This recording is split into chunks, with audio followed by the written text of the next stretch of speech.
Dito tayo sa ating likod ng bahay, backyard natin mga idol. Yan na yung mga sisok na yung mga idol, yung mga itik.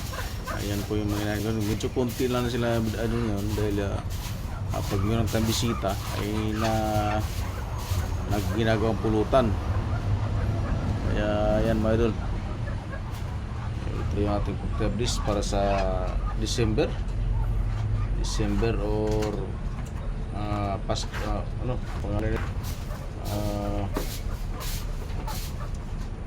bagong taon.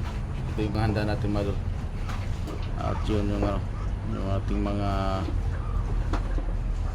pato.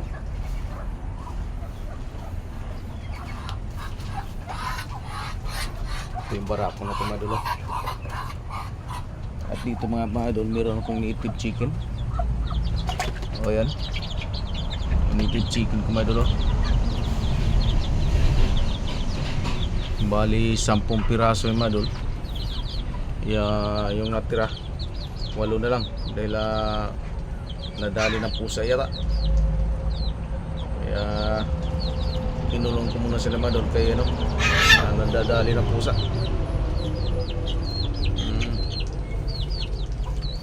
Ito na mga idol yung weather natin ngayon, medyo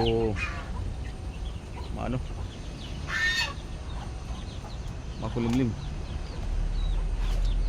Ayan.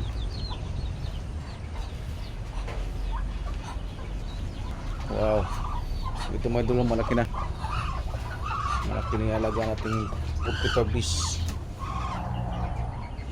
Saktong-sakto to sa siguro January.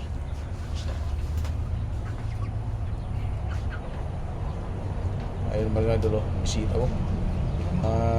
Siya? Gawalis.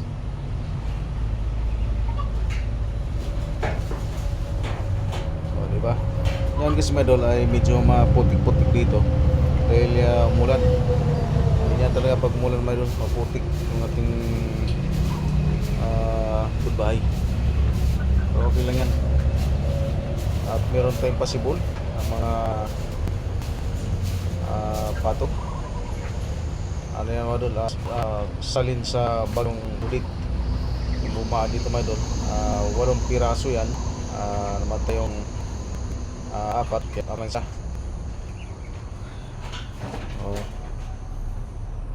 Okay, hanggang dito na mga idol. Maraming salamat sa panonood. Thank you.